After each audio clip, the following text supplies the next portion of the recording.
So this is WordPress. I've logged in already as an author. This is probably going to be a site coordinator's name. So for this example, I'm going to use Pioneer High School as the example. So the author name would probably be Howdy Paul instead of Howdy Author.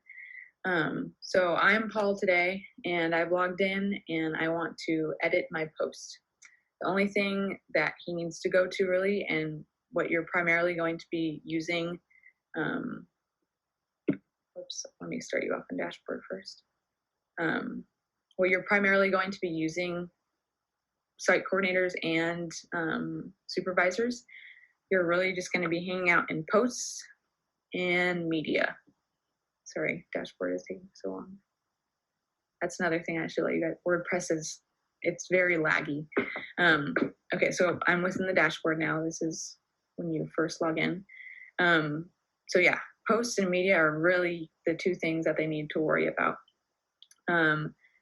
Yes, they have access to all this, but I don't see them using really any of this. So we can go into post and wait 5 years for the spinning wheel.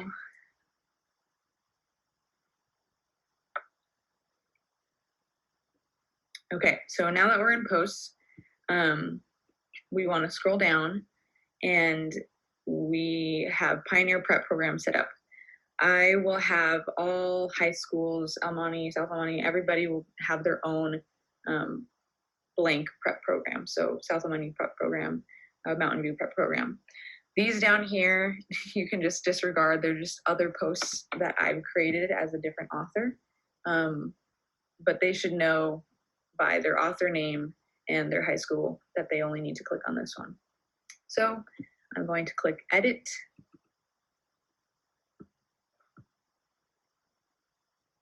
And wait another 5 years for it to load.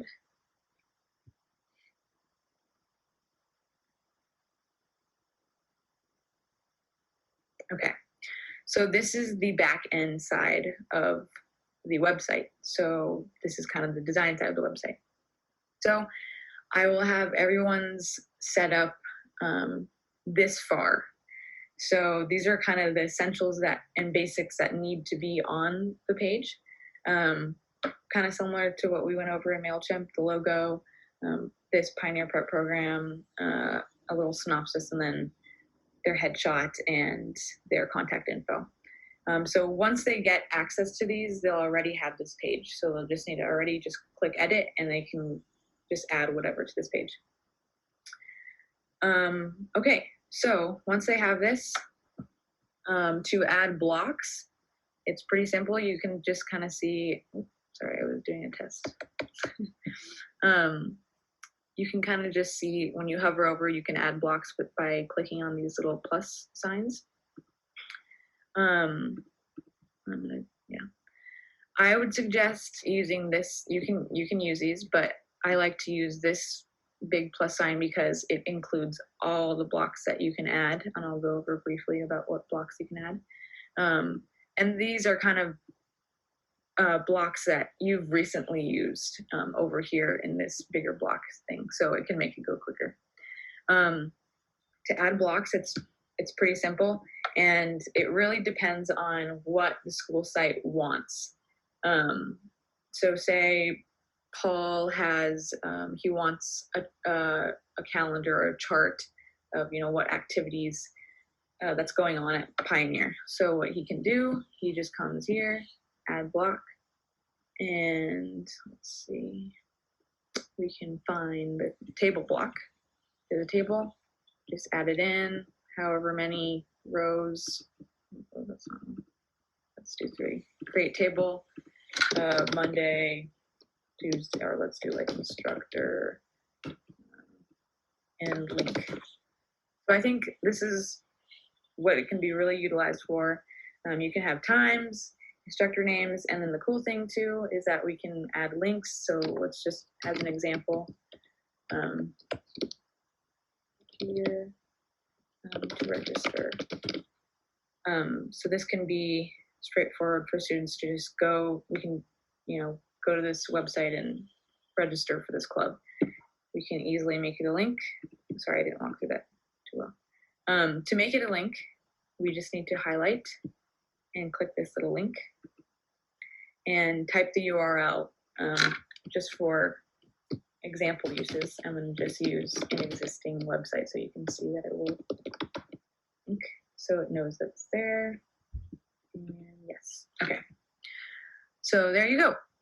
The cool thing I want to highlight is that we can create forms within. That's something that we could, if we do want to kind of go in those next steps.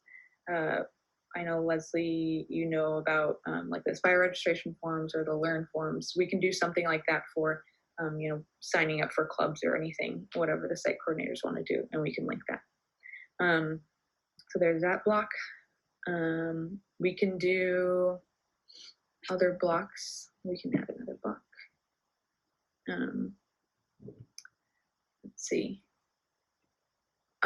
Social media links is something we would like to have on each website. And what's cool about the Instagram is that I know right now our Instagram is combined with both Aspire, all the school sites at Aspire, and all school sites at Prep. The cool thing with this block is that we can just add the Instagram URL. So if they go into Instagram, find a Pioneer specific post from our page, they can drop that URL in here and embed, and it's more site specific and more personal to their page. So yeah, they can really just poke around here, and that this is the blocks are where you're gonna find text and like heading and paragraph, and if you want to add any table, any content really. Yeah, and like I said, it's going to depend on what the school site wants. They can add galleries, site-specific photos, images, videos, maybe club videos. Yeah, so there's a lot of cool things here. I'm not going to go through all of them as there are many, but I think that in a nutshell, that's kind of what they need. It's all here. Let's see. And then just some basics within block editing. Say this is out of date, or they no longer want the Instagram block. What they can do is simply go to the three little dots, remove block, and it's gone. And pretty much whenever you're editing a block, the three dots, these are kind of your options to do things to it, I guess. Sometimes you want to save time and you can duplicate a block. There's your Instagram block, put a different code, have a different picture. So duplication and deleting blocks, you can go here, as well as positioning of where you want the block. You go to these three dots. So say I want this Instagram post above Paul's picture, then you're gonna click on the block, go here, and insert before. Oops, just kidding. That didn't work. Insert. Oh wait, I'm actually lying to you guys. I'm so sorry. We don't want this block. We want this actually. If you want the Instagram post above Paul's picture, you just move up. So you can navigate where you want these different blocks throughout the page with these. But we don't want the Instagram post, so we're going to remove it. And we're going to remove this one as well. So kind of very similar to MailChimp, I guess, with the usage of blocks and just that's how you add different content. But yeah, this will already be kind of fleshed out for everyone to use, and they would just need to add more content once their site kind of gets more content in terms of like, activities and such. So yeah, so they've designed their site and it's ready for you to review. What they want to do is click update, and it's going to take a little while again because it's WordPress, and it's updated. Okay, cool. So